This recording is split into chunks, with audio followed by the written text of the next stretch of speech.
Chal Missick remained on the stand in yet another full day of testimony today. Senior counsel to the Commission, Alex Milne, took Missick back to certain key areas of testimony given over his last 3 days under oath. Those areas included the Salt Key Golf Club Limited. It was previously established that the directors of that company were developer Stephen Kroll and a company called Windsor East Limited, in which Chal Missick has shares. The shareholders on the company included 50% held by a company owned by Mario Hoffman called Harbor Management Development, and another 50% by a company called Business Ventures Limited, owned by Chal Missick. Missick testified that at the time that he became a shareholder in the Salt Key Golf Club Limited, he was not aware that Mario Hoffman was his sole partner. Milne suggested that he must have known. He cited evidence from a letter from Mario Hoffman to the Commission on January 12, 2009, naming Missick as his partner. Missick answered to the letter saying that he couldn't categorically state that in 2006, when the company was established, Mario Hoffman was not his partner. Milne further evidenced that Hoffman was represented by his own attorneys in the development plan and therefore wanted to know why Missick's services were needed and why he was invited to be a partner in the development. Missick testified that he brought technical expertise to the plan. He said that he was responsible for reviewing the land survey, a survey that was carried out by Robinson Surveyors, a company Missick testified that he believes is owned by Member of Parliament, the Honorable Royal Robinson. Milne further suggested, with evidence from Missick's statement to the Commission, that Missick said that he was a belonger representative in the company, and there was no mention of his special expertise.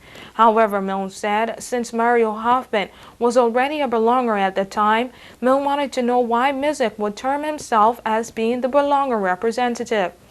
Missick maintained that he was invited to be a shareholder. He brought expertise and was also the local face. Milne suggested that Missick's evidence on the subject was, quote, fluid and changing. That matter was brought out in the final examination of Missick by Milne after his lawyer and the Premier's lawyer had conducted their cross-examinations. But before that took place, Milne also made a suggestion about the Joe Grand Key development. He questioned the authenticity of the declarations of trust, one held on behalf of the project's current name principal under the company Oceanic Development, Don Gardner, and the other in the name of the Premier's 3 nephews, Albright and Allwood Gardner and Clifton Black. According to Missick, the company was first being held in trust for his nephews, providing that their negotiations were favorable between them and an unnamed developer who also had interest in developing Joe Grand Key. Missick testified that the unnamed developer, dubbed Mr. X by the Commission, pulled out of the deal in January 2007, and that the declaration of trust for Oceanic Development in relation to Don Gardner was signed and dated in November of that year. The declaration of trust on behalf of his nephews were signed but never dated, making it essentially non-effective. Milne suggested that since Don Gardner's declaration of trust was signed and dated before Mr. X gave up on acquiring the Joe Grand Key development, then the declaration of trust on behalf of his nephews was meaningless.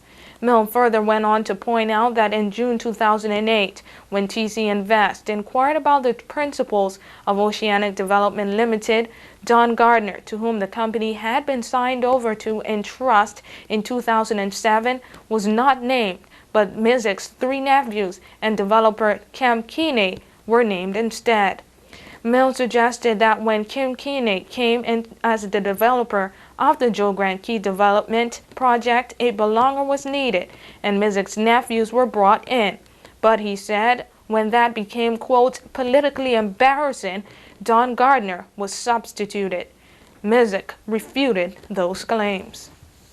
After the close of Missick's testimony, the Premier's lawyer, Edward Fitzgerald, raised the point of another name that has been added to the list of persons scheduled to testify before the Commission, the Premier's estranged wife, Lisa Ray McCoy Missick.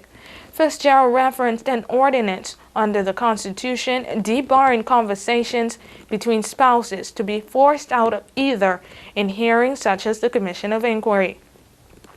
Commissioner for the inquiry, Sir Robin Auld, however, pointed out that under that same ordinance, McCoy-Missick is permitted to reveal things that she said in conversations with her spouse, the Premier, but not what he said to her in response unless he consents.